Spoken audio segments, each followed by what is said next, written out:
ganito lang po yan ang pagtatanim ng durian dito sa Ayahay, Barangay Concepcion, parte ng Valencia City. So may distance ng 10 meters. Galing dyan. So gawa tayo na butas. Mas madali talaga pag may farm equipment tayo. Molos mga 1 meter by 1 meter, 1 meter deep. Yan.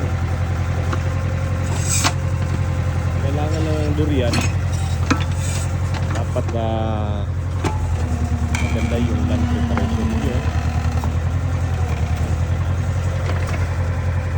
Clouds na tayo ngayon na kasama.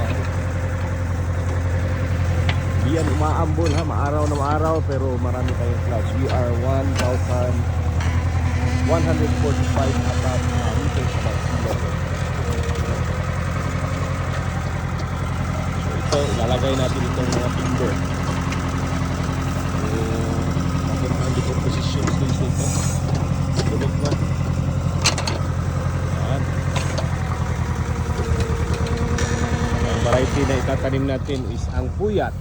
Puyat.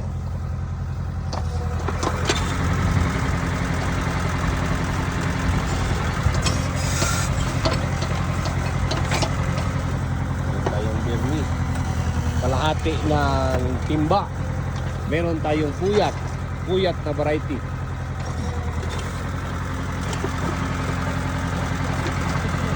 Ha? Puyat. Oh. Bakit balik na ito? Wala problema yan. Kante healthy yung stem. Si Tatay Pilo.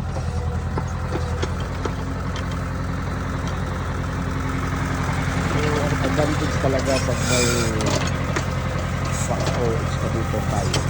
Ano lang yung pagbukas. Eh kung ganito yung gawin mo, naabot ng isang araw yan. Kalahating araw siguro. Gumawa lamang ng butas.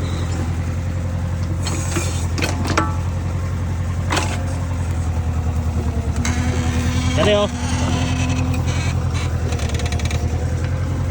Talagang malambot yun.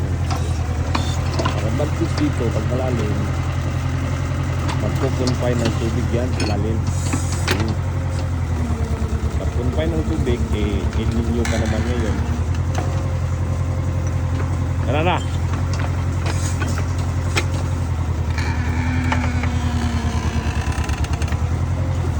Ininyo ka naman ngayon. At least meron tayong tubig doon na sa loob.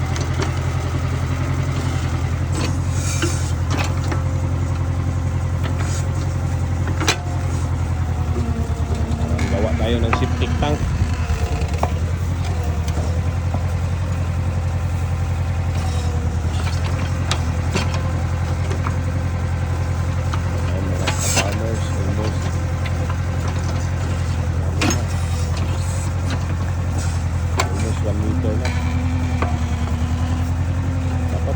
Masaya kayo pag nagtatanim kayo.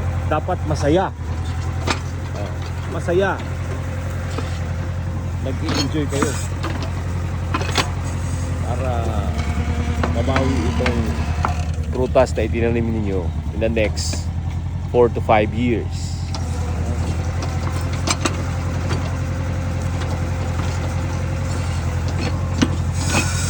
Kaya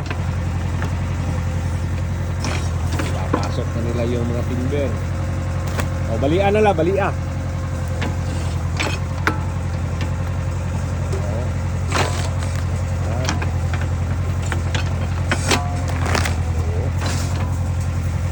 Yan. Pag na-accumulation ng tubig, mag-decompose yan, magiging tataba pa yan. Yan. Sige pa.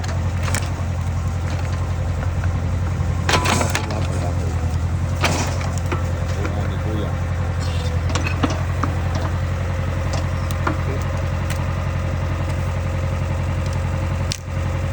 Napakadali lang po. Kung meron tayong medicine in the next 6 minutes,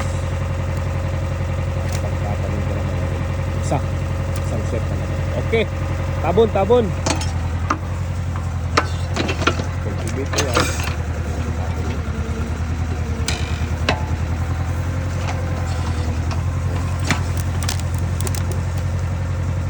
Sa 5 taon, madidecompose yan. Gagalaw at gagalaw yung lupa. Para pinipirikan mo. Pinaliman ang durian mo. Very good. Junbal's Technology yan ha. Junbal's Farmers Technology.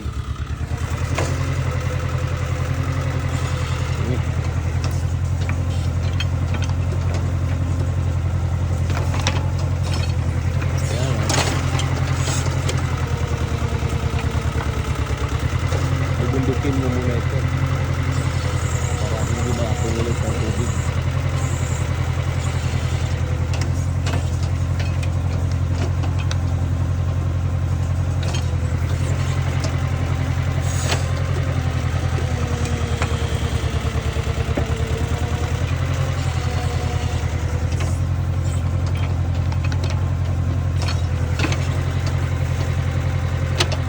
Comment and suggestions kayo, please comment in the comment section para naman kung may idea yung iba magagawa natin sa akin.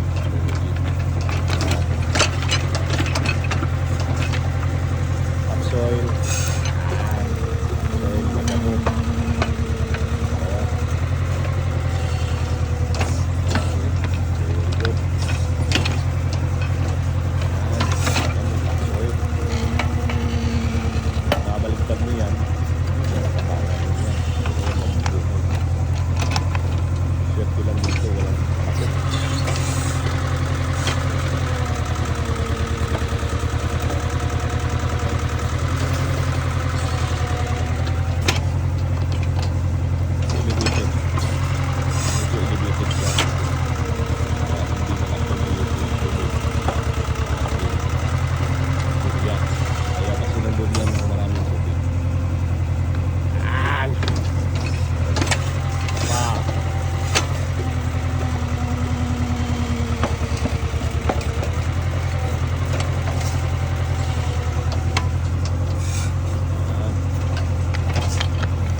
Butasan mo na. May vlog tayo, dapat masaya lang. Pare no? Masaya. Tatanim tayo ng durian na masaya tayo. Okay. Ayos. Lagay mo na yan, Tito.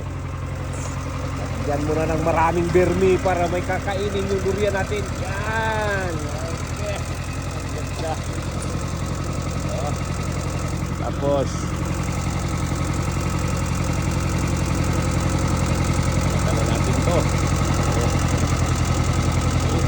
medyo na yung durian natin nasa flowering stage na.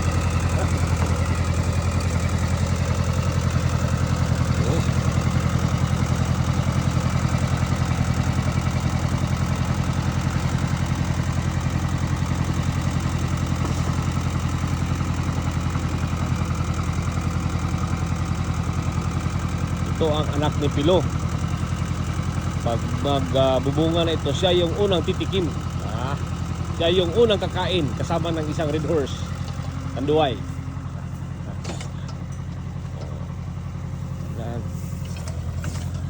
Please like and share mga subscribers. Almost 10 minutes pala yung isang setting ng durian planting natin ngayon.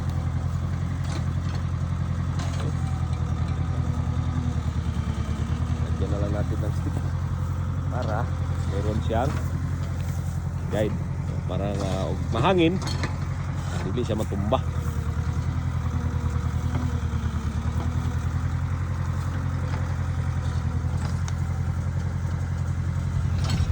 Gawa na ulit lang.